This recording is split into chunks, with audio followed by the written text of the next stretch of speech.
And I'm Nora Miller in the Counseling Psychology Department. And I'm ever so pleased to introduce Joey West, who's going to be presenting on climbing for mental health. All right, take it away, Joey.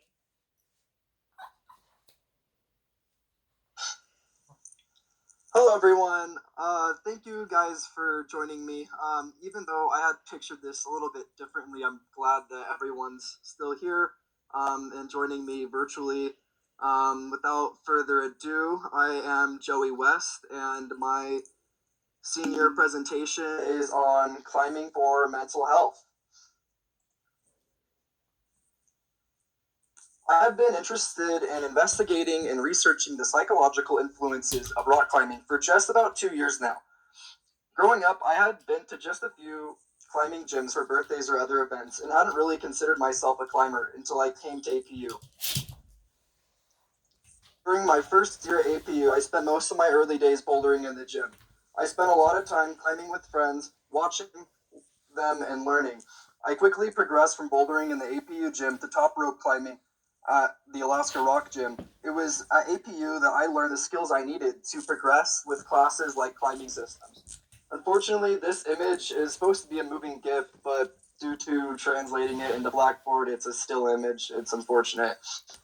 However, I eagerly moved outside and quickly learned the humbling lessons of leading sport and eventually multi-pitch trad routes. Rock climbing has given me the opportunity to go to some incredible places and make memorable experiences. From bouldering on the beach in Southern California, learning multi-pitch climbing in Nevada,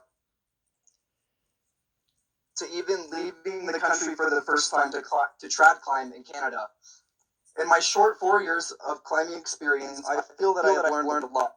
I have found something in rock climbing that I haven't found in other sports. I think that the biggest draw to climbing for me has been the thrill of conquering challenging routes. There's something about the experience of feeling like you cannot possibly move any further while you're hanging there, shaking, knowing that you could fall at any moment. But somehow, you manage to pull a hidden sense of courage needed to push past the perceived barriers and to find that hold and continue climbing to the top. I think that this experience is transferable to so many other applications in life. Being able to stop, breathe, assess, and act intentionally while in stressful situations is something that we can all better from. Climbing can be as challenging as the participant wants, potentially offering more opportunities to be put in situations of conquering perceived risk. Generally, after persevering a challenging route, I, like many others, can experience a rewarding sense of accomplishment and excitement, building one's self-worth and self-esteem. I believe that aspects of being outside can add a lot to the experience. Being outside with others, sharing laughs and experiences can not only be memorable but impactful. This combination of self-efficacy and social interaction keeps me and many others climbing, growing, and creating memorable experiences together.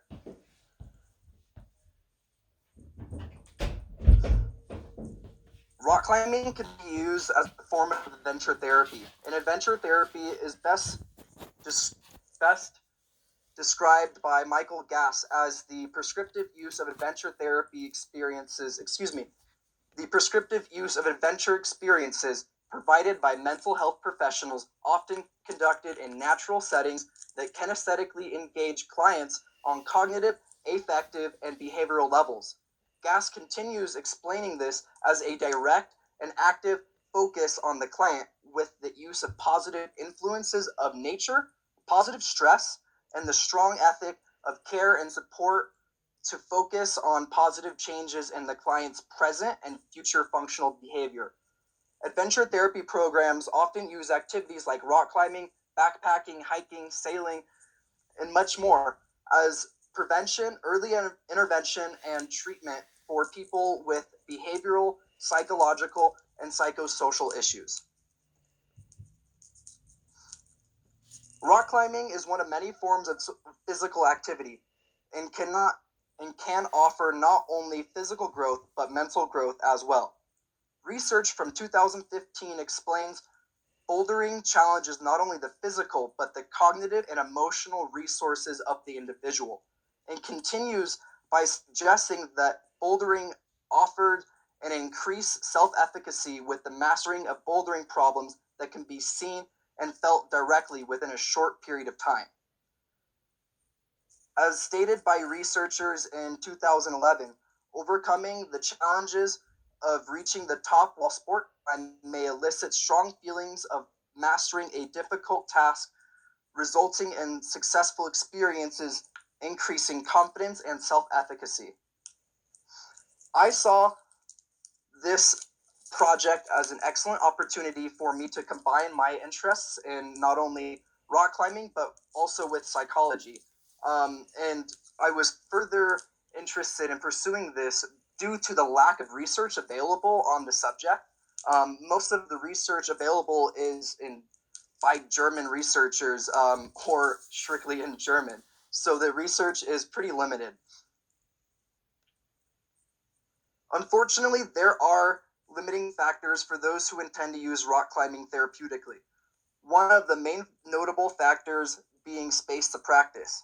Climbing outside requires not only experience but equipment and is dependent on weather.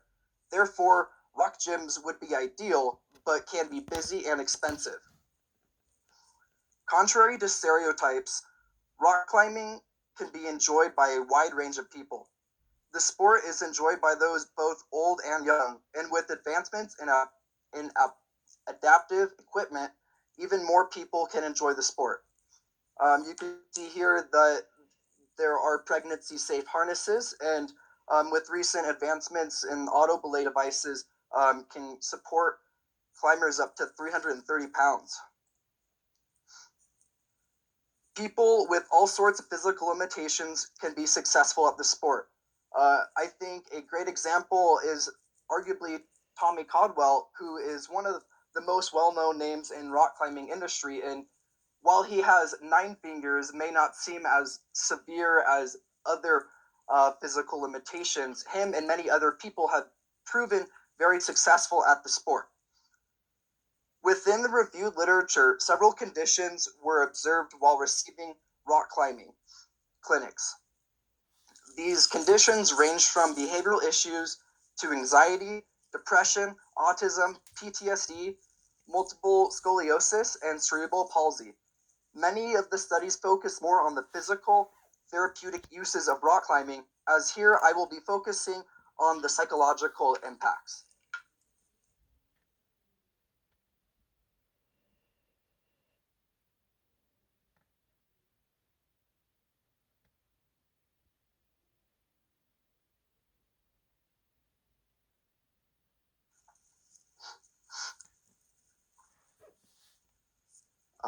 So there were some purposes behind my methods, and my main purpose for this project was to increase awareness of the therapeutic benefits of rock climbing. And I did this by administering 2 climbing clinics using techniques I learned from research through peer-reviewed journals. And I posted the clinics at the Alaska Pacific Outdoor Programs Rock Wall with permission from RANA. Eligibility for participation in my clinics was based on being 18 years of age or having parents' consent to sign the waiver required by outdoor programs to use the facilities.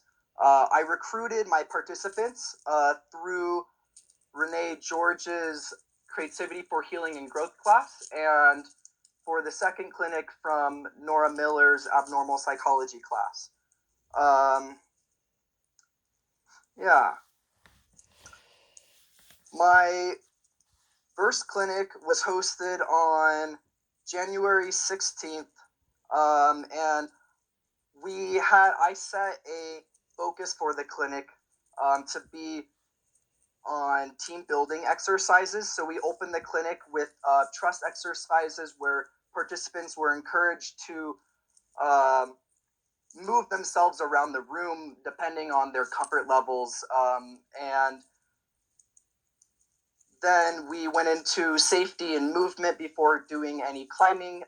Both of the groups played the Hide the Pebble game, where participants were encouraged to place the pebble on various climbing holds and get to it in different creative ways.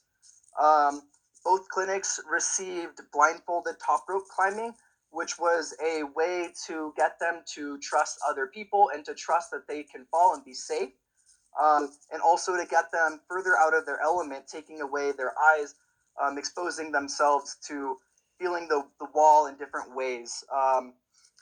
In the second clinic, we had a focus of intention and mindful movement. And so we opened the clinic with some yoga and stretching. We did the sun salutation before we moved into safety and movement again and bouldering.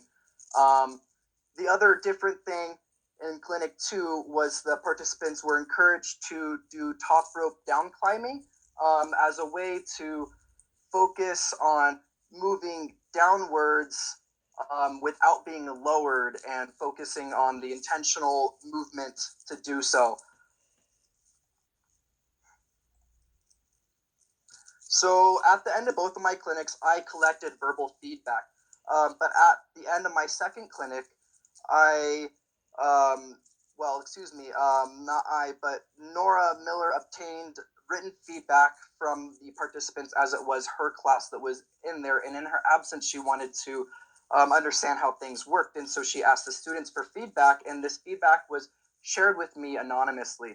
I would like to share some of this feedback with you now. I have these experiences relate back to feeling more connected with my environment and surroundings, but also taking care of your body and mind. With activities such as rock climbing can change one's mood, it definitely was a positive experience. Another participant shares, the combination of mind and body work helped me feel centered and grounded. And another shares, these experiences show me how negative thinking can be remedied by the physical activity and group activities. So, while working on my project, I accomplished a few things. I primarily focused on raising awareness of the therapeutic effects of rock climbing. But while doing this, I gained experience in designing and administering climbing clinics.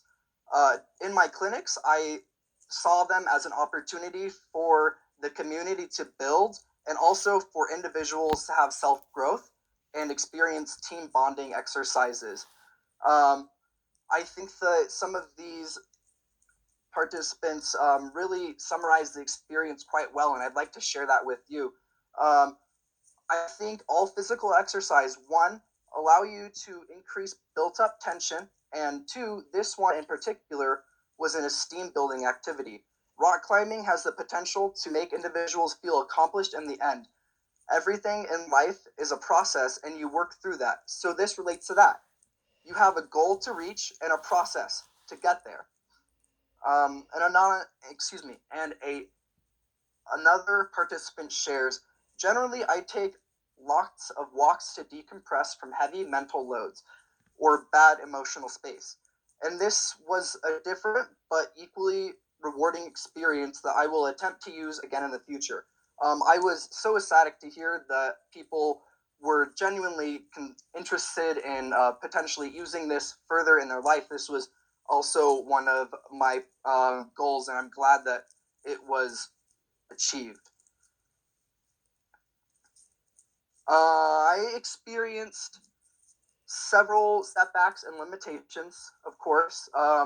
My biggest limitations or setback was that I had lack of qualifications due to being an undergraduate student and not having any license to work with troubled population. I didn't really have the qualifications there, nor did I have professional grade rock climbing certifications. This being said, unfortunately, due to these limited, my limited experience with the field, I was not able to pass my original proposed study through the IRB. And I had originally intended to survey my population, but due to conflict with IRB, I changed my project into a social outreach project rather than a survey.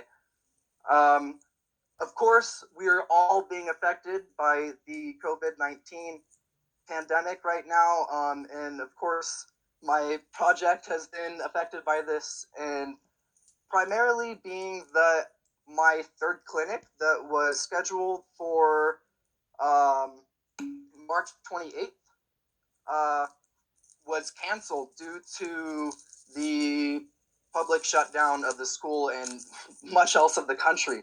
Uh, um, so unfortunately, due to having my third clinic canceled, I limited my population pool to an even smaller population, only having served 2 different clinics.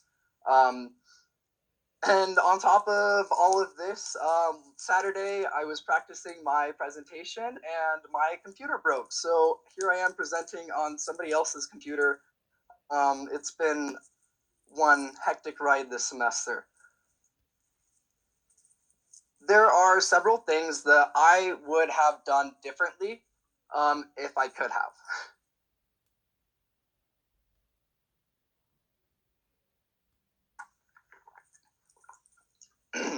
Primarily, I think that I would love to return to this project as a graduate thesis.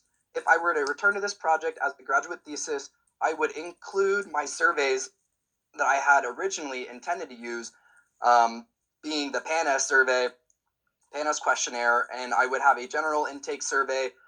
I would host more clinics, and I believe that I would be more beneficial if I were to repeat the same curriculum multiple times. I would ideally have a larger population, in doing so, working with more people and having more clinics. I would probably go about my population recruitment differently as well. I pulled all of my population from APU, and for my third clinic, I had intended to gain participation from the general public. That was my flyer. I totally forgot to talk about that, but I had a flyer that I posted around places around town, AMH and ARG, and Hoarding Marmot, several places around town to get volunteers to participate in my third clinic, but unfortunately it did not occur.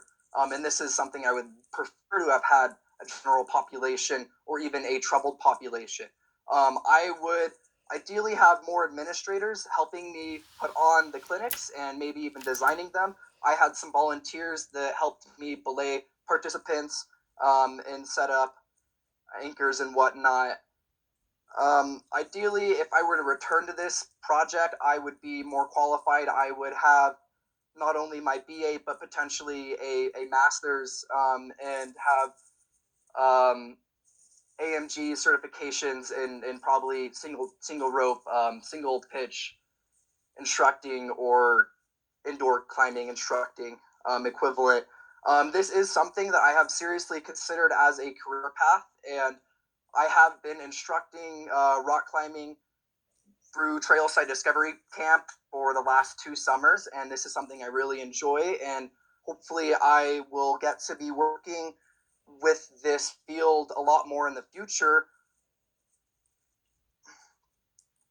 Thank you, everybody, for coming. I really appreciate everyone showing up, and I would like to give a special thanks to all my support out there.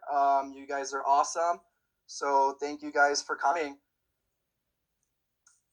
These are my sources. This isn't anything exciting, but I would like to open up the room for questions or anything that you guys have in mind.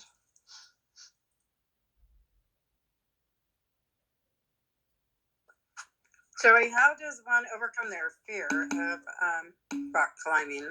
Did you deal with that with the study?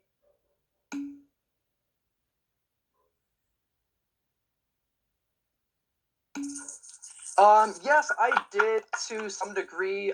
There were some participants that were not comfortable with the activity, and that was a reason why I was hoping to reach out to the general public to get people that were more interested in getting uncomfortable and participating in the activities.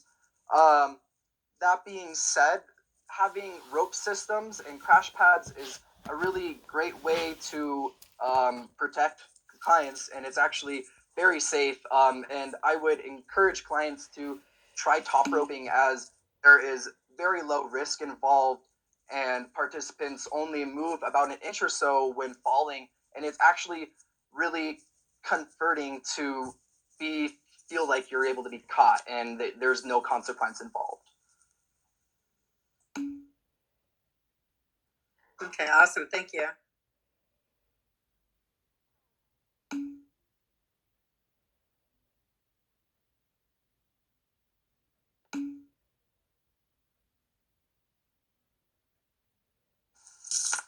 Yes, I would like to answer. Oh, I saw Renee's question first, so I'm going to answer that, and then I'm going to go back up. Renee, yes, I have thought of doing several sessions with the same group of people. And this is what I've seen in research, but I've also seen in research doing it what I had thought. And yeah, this is something I've considered, and it would be potentially worth considering, yes.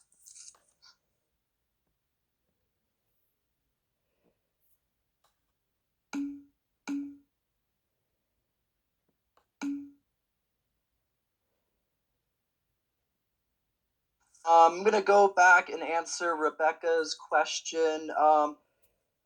For the most part, I didn't have any huge surprises. The biggest surprise for me was probably not going through IRB, but I kind of expected that. I think that the bigger surprise was not being able to put on my third clinic.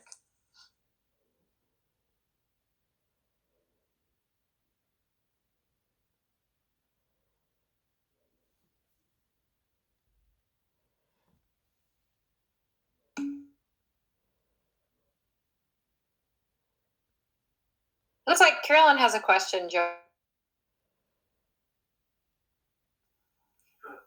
Yeah, Joey, I just wanted to say congratulations, first of all, but also as a participant in your clinic, I wanted to just commend you on your facilitating abilities.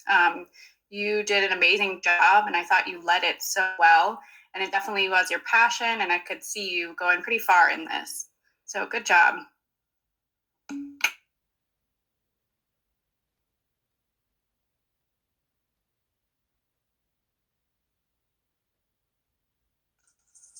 Thank you so much for sharing that, Caroline. I really appreciate you saying that. It means a lot.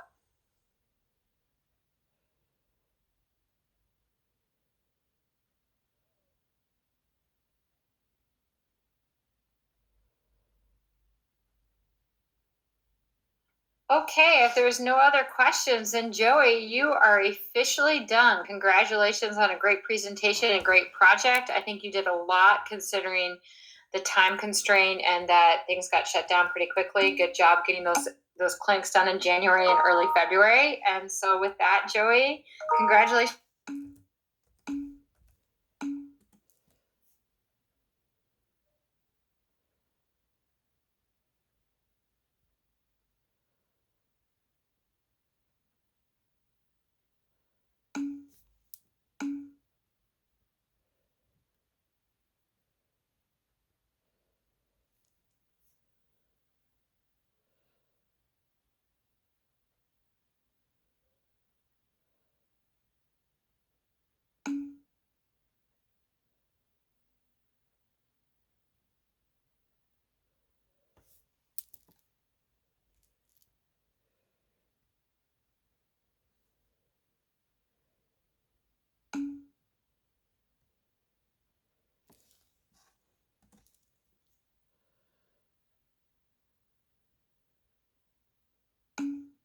Hey, Joey, are you still here?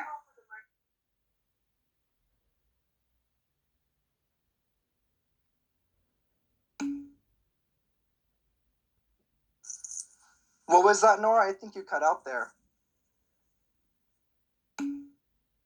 Hey, sorry about that. Hey, Joey, we got to talk about your paper and getting it in earlier than you wanted because the semester's over. You wanted to get it in next Friday, and we kind of need it earlier than that. Generally, people turn them in. Well, originally we talked about you getting it in, like after your presentation, but we kind of need it by Friday because the grades are due. So I was hoping that we could push it back, but Renee just informed me, which I forgot, that the semester's over.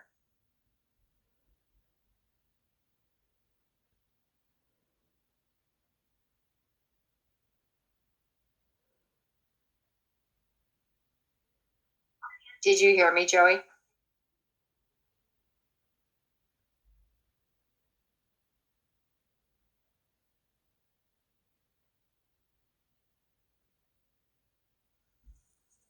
Yeah, Nora, you're cutting out pretty bad. I couldn't quite catch everything that you said, but I don't really have a computer available right now, so I can't really write, even though I wish that I could.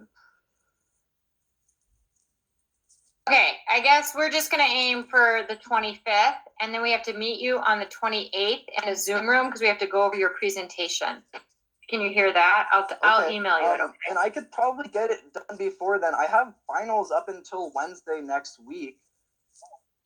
I know, but generally seniors are supposed to get it done because of the certificates, blah, blah, blah, but we'll push it back. Renee Sure. just texted me and said, okay, let's just do the 28th. So we'll be a little edgy, but that's okay. We can do it.